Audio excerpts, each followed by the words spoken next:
असलामुअलैकुम दोस्तों की हाल चाल है। यही आपका ਗਿਆਨੀ ਸੰਤ ਸਿੰਘ ਮਸਕੀਨ ਜੀ ਤੇ ਵਾਸੂ ਬਰਦਵਾਜ ਦਾ ਇੰਟਰਵਿਊ ਦੇਖਿਆ ਸੀ।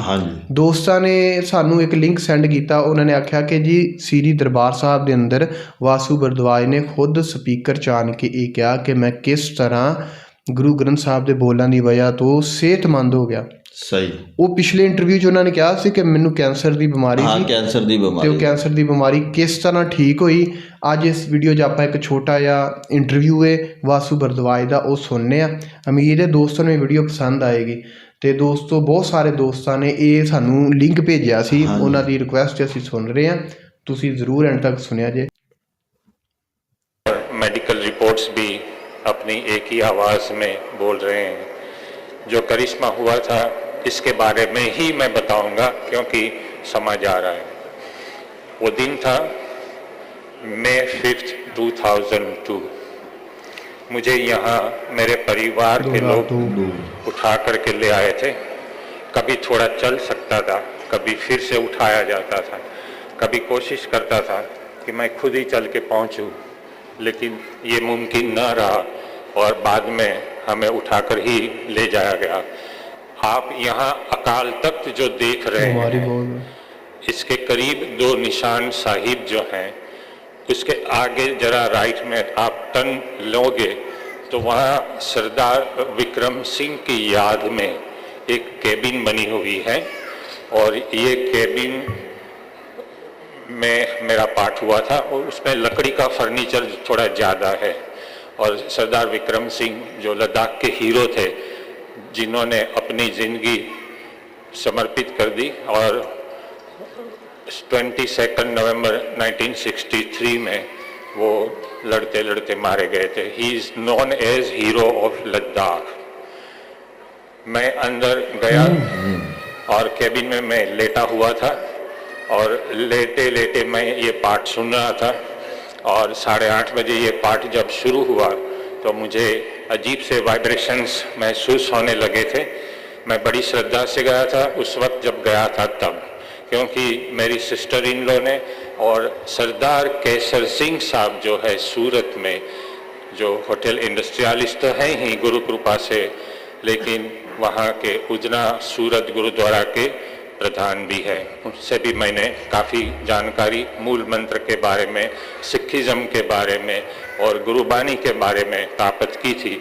जैसे डूबते को तिनके का सहारा होता है, तो हमने बड़ी श्रद्धा से वहाँ पाठ सुना।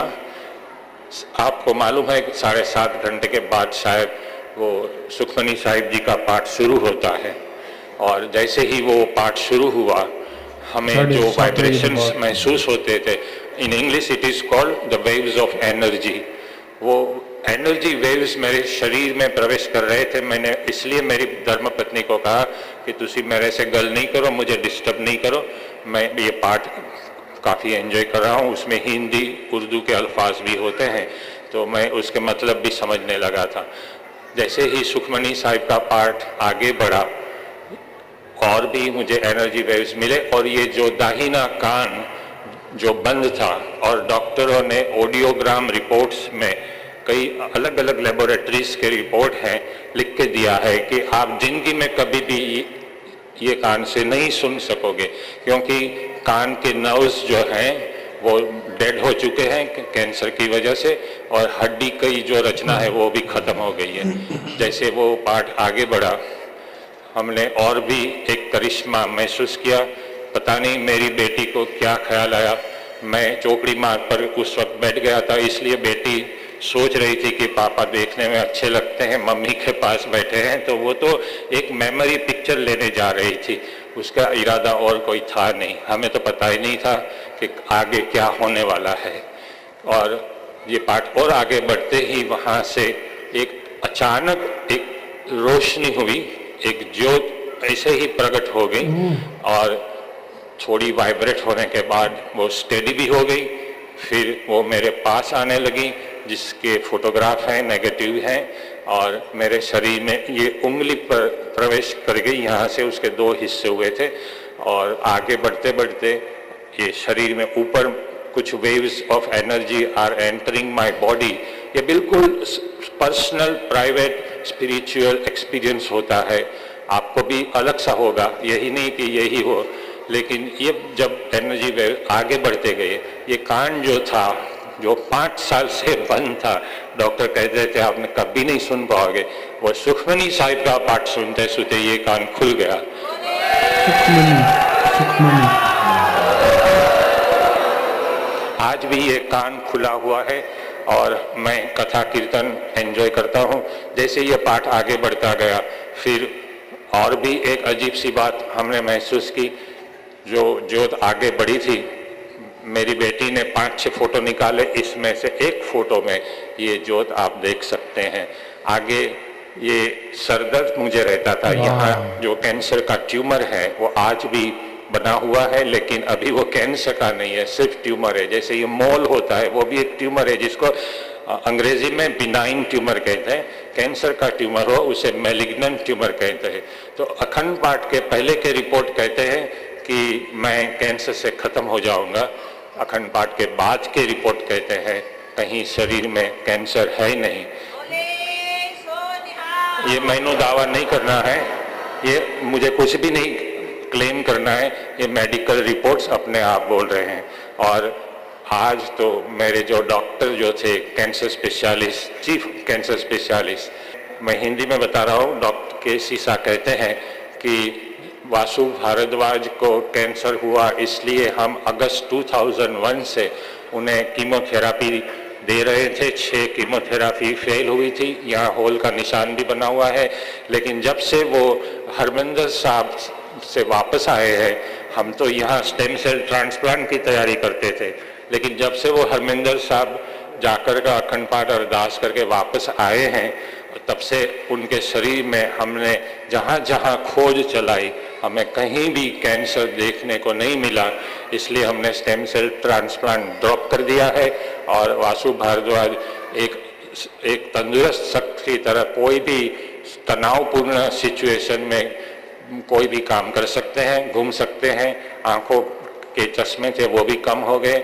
और आप देख रहे हैं मैं 64 साल का हूँ, आई एम 64, लेकिन मेरी गड्डी रिवर्स में जा रही है and I am ageing youthfully. और ये गुरु कृपा ही है। कृपा करके आप इसको चमत्कार नहीं कहिएगा, ये चमत्कार नहीं है, ये गुरु कृपा है। और मेरे पर जो गुरु कृपा हुई है, इससे बढ़कर भी गुरु कृपा किसी पर भी हो सकती है, आप पर भी हो सकती है। और अरदास सुनने के लिए तो गुरु बैठे ही हैं।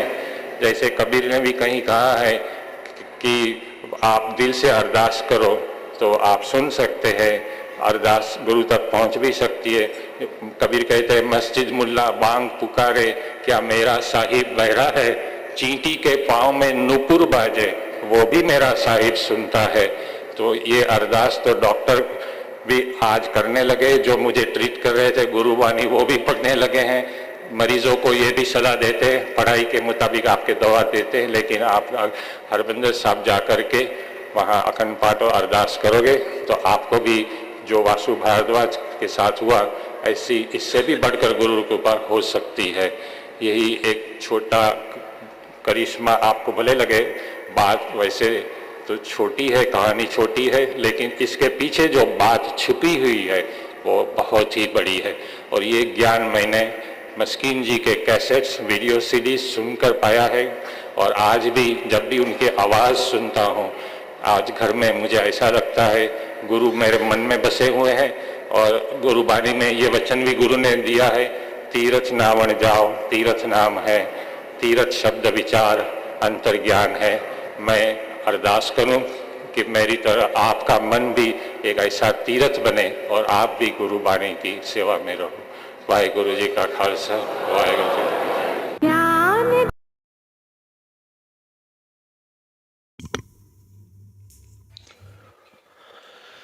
ਯਾਇਆ ਇਹਨਾਂ ਦਾ ਆਪਾਂ ਗਿਆਨੀ ਸੰਤ ਸਿੰਘ ਮਸਕੀਨ ਜੀ ਦੇ ਨਾਲ ਇੰਟਰਵਿਊ ਸੁਣਿਆ। ਉਹਨਾਂ ਨੇ ਉਦੋਂ ਉੱਥੇ ਕਿਹਾ ਸੀ, ਉਹ ਦੋਸਤਾਂ ਨੇ ਦੇਖੀ ਹੋਈ ਵੀਡੀਓ, ਵਾਸੂ ਭਾਰਦਵਾਜ ਵਾਸੂ ਭਾਰਦਵਾਜ ਯਾਈਆ ਤੁਹਾਨੂੰ ਇਹਨਾਂ ਦੇ ਬਾਰੇ ਸ਼ਾਇਦ ਆਪਾਂ ਨੂੰ ਪਹਿਲੋਂ ਕੋਈ ਨਹੀਂ ਨੌਲੇਜ ਸੀ। ਦੋਸਤਾਂ ਨੇ ਕਮੈਂਟਾਂ 'ਚ ਕਿਹਾ ਕਿ ਇਹ ਨਾਸਾ ਦੇ ਸਾਇੰਟਿਸਟ ਨੇ, ਸਾਇੰਸਦਾਨ ਨੇ, ਇਹ ਨਾਸਾ ਦੇ ਸਾਇੰਟਿਸਟ ਸੀ। ਮੈਨੂੰ ਇਹਨਾਂ ਦੀ ਨਾ ਗੱਲਾਂ ਤੋਂ ਕਦੀ ਕਦੀ ਮਹਿਸੂਸ ਹੁੰਦਾ ਕਿ ਜਿਸ ਤਰ੍ਹਾਂ ਨਾ ਇਹ ਇੰਗਲਿਸ਼ 'ਚ ਬੋਲਦੇ ਨੇ ਜਾਂ ਇਹਨਾਂ ਦਾ ਨੌਲੇਜ ਜਿਹੜਾ ਉਹ ਆਪਾਂ ਤਾਂ ਸਮਝਦੇ ਨਾ ਕਿ ਇੱਕ ਆਮ ਬੰਦਾ, ਤੇ ਉਹਨਾਂ ਨੇ ਆਖਿਆ ਨਹੀਂ ਨਾਸਾ ਦੇ ਇਹ ਸਾਇੰਟਿਸਟ ਸੀ, ਬੜੇ ਫੇਮਸ ਸਾਇੰਟਿਸਟ। ਤੇ ਇਹਨਾਂ ਨੂੰ ਨਾ ਕੈਂਸਰ ਹੋ ਗਿਆ, ਤੇ ਕੈਂਸਰ ਤੋਂ ਬਾਅਦ ਇਹ ਸ੍ਰੀ ਦਰਬਾਰ ਸਾਹਿਬ ਹਰਿਮੰਦਰ ਸਾਹਿਬ ਗਏ, ਤੇ ਉੱਥੇ ਇਹਨਾਂ ਨੇ ਪਾਠ ਸੁਣਿਆ, ਸੁਖਮਨੀ ਦਾ ਪਾਠ ਸੁਣਿਆ ਇਹਨਾਂ ਨੇ। ਸੁਖਮਨੀ ਦੇ ਬਾਰੇ ਇਹ ਮਸ਼ਹੂਰ ਇਹ ਸੁਣਿਆ, ਮੈਂ ਦੋਸਤਾਂ ਦੇ ਨਾਲ ਗੱਲਬਾਤ ਕਰਦਾ ਰਹਿੰਦਾ ਕਿ ਸੁਖਮਨੀ ਦਾ ਪਾਠ ਇਹ ਕਰਦੇ ਨੇ ਮਗਰਬ ਵੇਲੇ, ਸਹੀ ਸ਼ਾਮ ਵੇਲੇ ਸੁਬਾਹ ਵੇਲੇ ਗੁਰੂ ਗ੍ਰੰਥ ਸਾਹਿਬ ਪੜ੍ਹਦੇ ਨੇ, ਤੇ ਸ਼ਾਮ ਵੇਲੇ ਕੋਈ ਸੁਖਮਨੀ ਦਾ ਪਾਠ ਸਿੱਖ ਕਰਦੇ ਨੇ। ਘਰ ਦੇ ਵਿੱਚ ਉਹ ਬਰਕਤ ਕਹਿੰਦੇ ਨੇ ਆਉਂਦੀ ਹੈ, ਰਹਿਮਤ ਆਉਂਦੀ ਹੈ। ਸਹੀ, ਜਿਸ ਤਰ੍ਹਾਂ ਆਪਾਂ ਸ਼ਾਮ ਦੀ ਨਮਾਜ਼, ਜਿਵੇਂ ਆਪਾਂ ਸ਼ਾਮ ਦੀ ਨਮਾਜ਼ ਪੜ੍ਹਨੇ ਆ, ਜੇ ਸ਼ਾਮ ਨੂੰ ਕੁਰਾਨੇ ਪਾਕ ਪੜ੍ਹਨੇ ਆ, ਸੁਬਾਹ ਵੀ। ਕੱਲ ਨਾ ਮੈਂ ਤੁਹਾਨੂੰ ਗੱਲ ਦੱਸਾਂ, ਇਹ ਨਾ ਪਰਸੋਂ ਮੈਨੂੰ ਗੱਲਬਾਤ ਕਾਲ ਆਈ ਇੱਕ ਬੰਦੇ ਦੀ। ਅੱਛਾ, ਫਿਰ ਉਹਨਾਂ ਨੇ ਫੋਨ ਕਰਕੇ ਮੈਨੂੰ ਕਿਹਾ ਜੀ ਤੁਸੀਂ ਉਹ ਵੀਡੀਓ ਦੇਖੀ ਹੈ ਵਾਸੂ ਭਰਦਵਾਜ ਦੀ, ਉਹ ਤੁਸੀਂ ਕਹਿ ਰਹੇ ਵੀ ਉਹ ਸਾਇੰਸਦਾਨ ਨੇ, ਉਹਨਾਂ ਦਾ ਉਹ ਅੱਜ ਕੱਲ੍ਹ ਪ੍ਰਚਾਰਕ ਬਣੇ ਹੋਏ ਨੇ। ਅੱਛਾ, ਮਤਲਬ ਕਿ ਉਹ ਹਜੇ ਤੱਕ ਜ਼ਿੰਦਾ ਨੇ। ਹਾਂ, ਉਹ ਪ੍ਰਚਾਰ ਕਰਦੇ ਨੇ। ਇਹਨਾਂ ਦੇ ਕਹਿਣ ਦਾ ਮਤਲਬ ਇਹ ਉਹ ਸਿੱਖ ਹੋ ਗਏ ਨੇ। ਇਹ ਗੱਲ ਬਿਲਕੁਲ, ਹਾਂ, ਸਿੱਖ ਹੋ ਗਏ ਨੇ, ਸਿੱਖੀਜ਼ਮ ਦਾ ਪ੍ਰਚਾਰ ਕਰਦੇ ਨੇ। ਤੇ ਇਹ ਗੱਲ ਬਿਲਕੁਲ ਠੀਕ ਹੈ ਕਿ ਉਹਨਾਂ ਨੂੰ ਇੱਕ ਜਗ੍ਹਾ ਤੋਂ ਸ਼ਿਫਾ ਮਿਲੀ ਹੈ, ਉਹਨਾਂ ਦਾ ਇਹ ਮੰਨਣਾ ਹੈ ਕਿ ਵੀ ਮੈਨੂੰ ਇਸ ਵਜ੍ਹਾ ਤੋਂ ਮਿਲੀ ਹੈ, ਤੇ ਫਿਰ ਉਹਦਾ ਉਹ ਖੁੱਲ੍ਹ ਕੇ ਯਕੀਨ ਕਰ ਰਿਹਾ, ਇੱਕ ਇਤਮਾਦ, ਇੱਕ ਯਕੀਨ, ਇੱਕ ਭਰੋਸਾ ਬਣ ਗਿਆ ਰੱਬ ਤੇ ਪਰਮਾਤਮਾ ਤੇ ਪ੍ਰਭੂ ਤੇ, ਇਹਨਾਂ ਦਾ ਇੱਕ ਭਰੋਸਾ ਬਣ ਗਿਆ।